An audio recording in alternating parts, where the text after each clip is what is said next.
Experience Karen Hunter in a completely different way.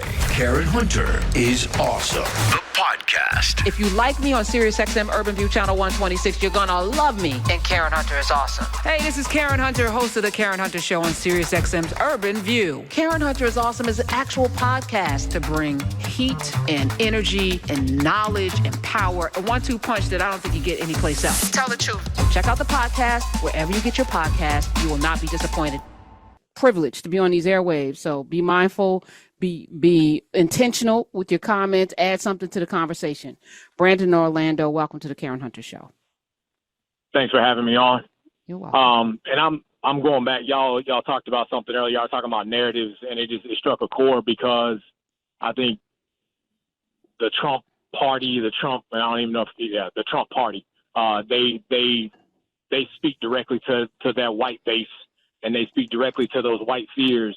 And like you guys said something earlier in terms of that narrative, they voted the voter. They spoke to that base, and the white voter voted white. No, but that's not even true. They didn't just speak to I know. white. Listen, that message was women stay in the house. Take this rape or whatever we're going to give you. You're going to stay home, have these babies. So we're going to take away your rights to even get rid of these babies. And that resonated with Latino men. That resonated with far too many black men because 20% of y'all is still too much. Okay. You still weren't in alignment. All right. Too much. But it resonated because people feel disenfranchised, right? So it spoke to the disenfranchised, to people who didn't feel like they had, I don't have enough strength. I need to get my strength back. So Trump is going to give it to me because look at him, So it was more than just a white power message. But go ahead. I'm sorry.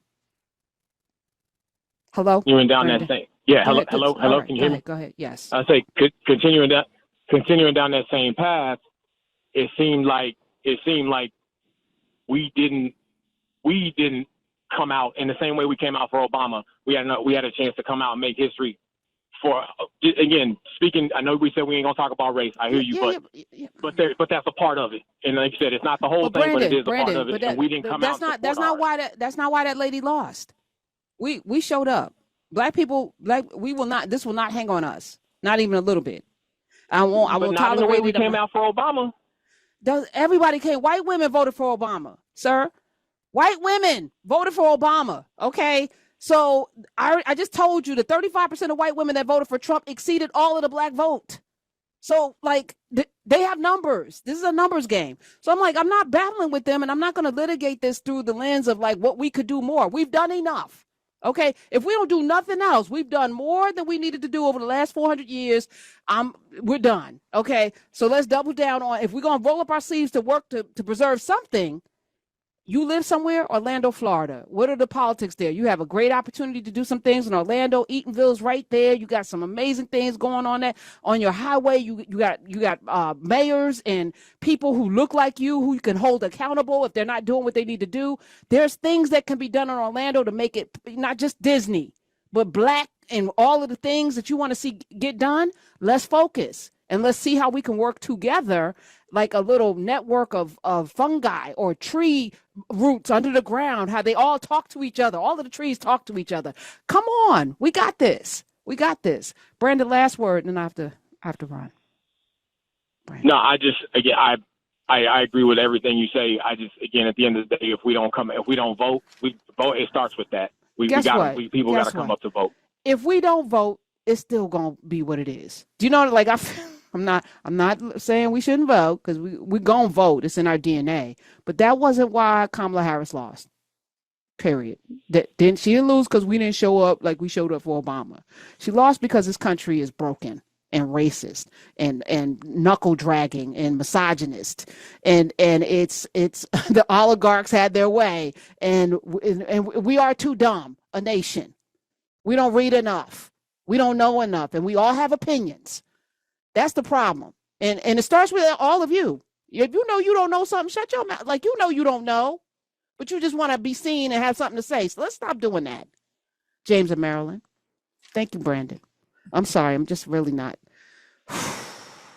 I'm like two steps from the, it's right there in front of them, with the Poor People's Campaign, the blueprint when the black guy governor down there in Florida, he went all to the rural areas to get them numbers up. Mm-hmm. And they don't want to spend that money, just like they didn't come to Urban View. They didn't go. She never mentioned poor people. She mentioned middle class, mm-hmm. and that's something that they can't mention. Poor.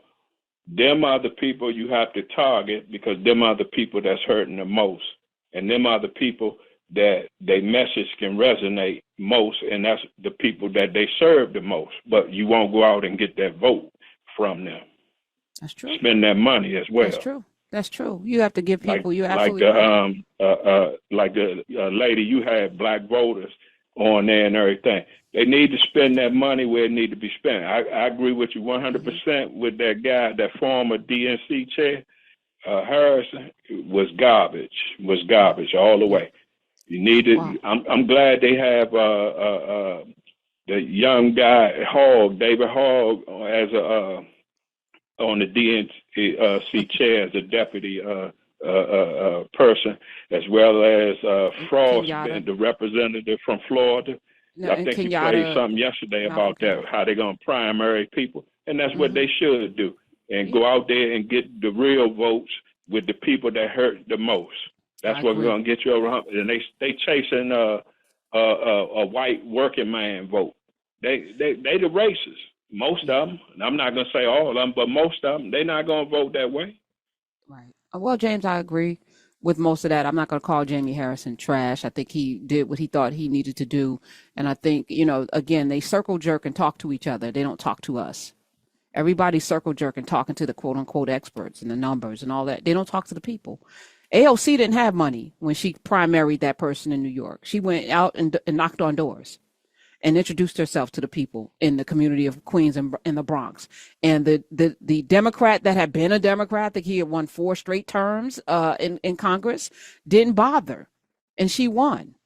She didn't win with the backing of the DNC. She didn't win with any large sums of money. She got out in them streets. And that's the way forward, because it's still a people game.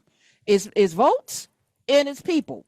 And we have to be astute enough to hold folk accountable and to elect folk who are going to actually roll up their sleeves and do the work. Experience Karen Hunter in a completely different way. Karen Hunter is awesome. The podcast. If you like me on SiriusXM Urban View Channel 126, you're going to love me. And Karen Hunter is awesome. Hey, this is Karen Hunter, host of The Karen Hunter Show on SiriusXM's Urban View. Karen Hunter is Awesome is an actual podcast to bring heat and energy and knowledge and power. A 1-2 punch that I don't think you get anyplace else. Tell the truth. Check out the podcast wherever you get your podcast. You will not be disappointed.